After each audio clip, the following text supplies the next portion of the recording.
All right, guys, welcome to your um, new episode in this series, Programming with Python 101. In this video, we are going to look at tuples. Okay, now tuples are an array type. Okay, it's also part of the array types in Python, and it has similar features of a list, but just slight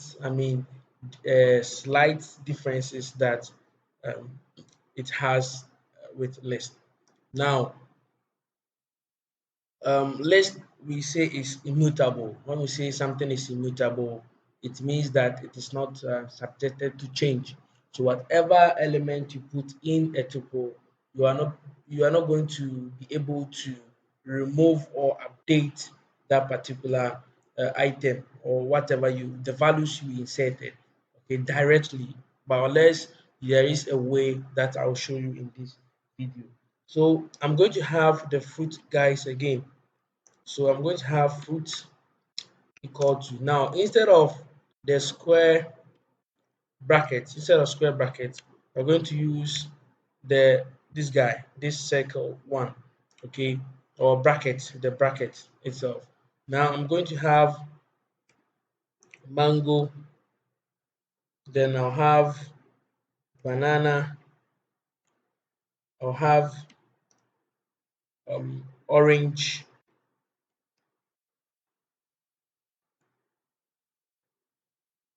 orange, then I'll have um let's see, watermelon, like this. So this is how we define a tuple, one way of defining a tuple. So if we check the type fruit, then we could get tuple. Okay, we are going to get tuple. All right, good. Now another way to define a tuple is using the tuple constructor. Okay, so I could say that fresh fruits. Let me copy this whole thing. Okay, then fresh tuple equal to tuple, then I'll paste this guy like this. Then I could print type, then tuple. Sorry, fresh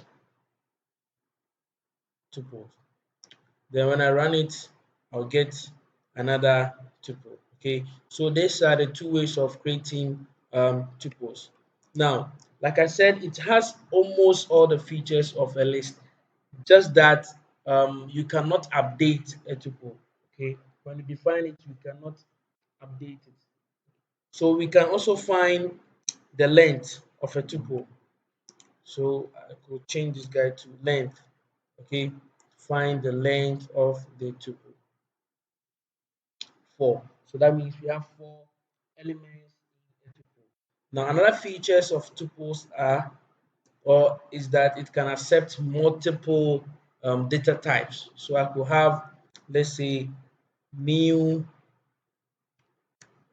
tuple, okay, equal to, then we define, let's say, one, then I have true boolean, have a string of okay. So this is a example. Okay, this is legal, this is permitted. I could print it out. New tuple. Okay, see, it's still a tuple. Good. Now we could also access tuples. Okay, we can access tuples like how we access um, list. Okay, so I could say fruits, then this square bracket, then I want banana. So the index of banana is going to be 1 because mango is 0, banana is 1, orange is 2, watermelon is 3. So when I put 1 over here, then I'll run it, I'll get banana. Okay, so if I put 2, I'm expecting to get orange. Now I could also do the range. Okay, one, two, let's say three. Then I could run it. Then have orange, sorry, banana and orange. And I could also do from the back. So -1 is going to give us watermelon. Okay. So when you put with negative, it starts from the back. Okay. Good. Now we can also look at how to identify if something exists in a tuple. Okay. So we want to check if apple exists over here. So let me do that. Let me say apple.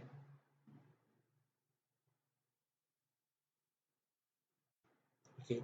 Someone who asked that you said you cannot add anything to Tuple, but why are you adding? Yes, I'm hard coding it. Okay, I'm hard coding that one. You can do that, but automatically using, let's say, append, as in the case of list. Okay, append or insert, that one will not work.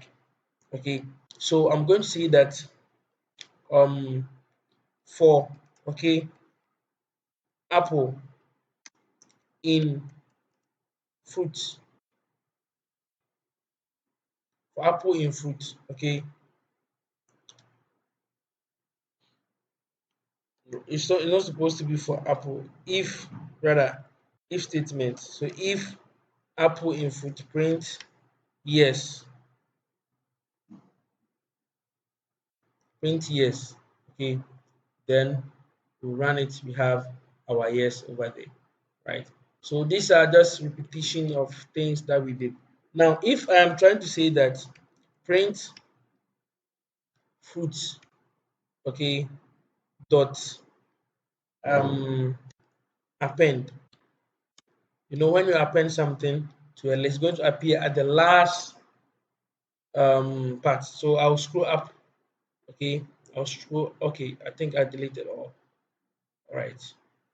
So but when you append something to a list, it appears at the last index. So I want to add, let's say, pair like this, like this. And when I run it, we'll get an error because the tuple object has no attribute append. So we cannot add anything to a list. Okay. Now, so that means that in programming sense, whenever you are developing applications that maybe you want to protect something, let's say a hash password or a key that you don't want to be accessible by all, or don't want it to be updated, don't want it to be changed, then you can use tuple to save that particular thing. Now, I'm going to show you techniques on how to update a list. So what we'll do is that I'll just show you the blueprint. First, when you have the tuple, okay, like this, when you have the tuple, then we want to update it, we want to add something to the tuple. Okay, let's want to add pair to fruit. Now, what we can do is that we can convert um this tuple into a list. Then we append whatever you want to append to the tuple which has been converted to a list. Then when we are done appending, then we convert the new list into what we call a list. Okay, so this is what we are going to do. This is what I'm going to do. I'm going to say that we already have um, we already have a fruit, which is a tuple, right? So what I'm going to do is that I'm going to say that new fruit, okay, equal to, then list, okay, list constructor. Then I'll convert the tuple into a list. So when I print new fruit, let me print the data type of it. So type of, no, sorry, new fruit, new fruit, new fruit. So we are going to get a list. Here is it list. So here is a tuple, but with what? typecast it. Okay, type convention. If you don't know what I just did, you please go back and watch the video tutorial on typecasting. Okay, good.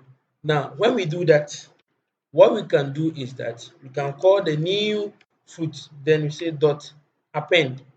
Now we can append something to it. So we can say pair because it's a list. We can say pair. Then when we are done, we can what? Convert to tuple. Okay. So I could say that fruit equal to, okay, new tuple, sorry, we could say fruit tuple, then new fruit. Okay, we typecast it again back to the original. So when we are done, I could first of all print fruit. Okay, then I'll print the type of it, like fruit. Okay, good. Then I'll run it. Then we have it as a tuple. And now we have something like pair added to the tuple. So basically, that is how tuple works. So thanks for watching, and don't forget to subscribe and share to your friends and relatives. See you in the next episode.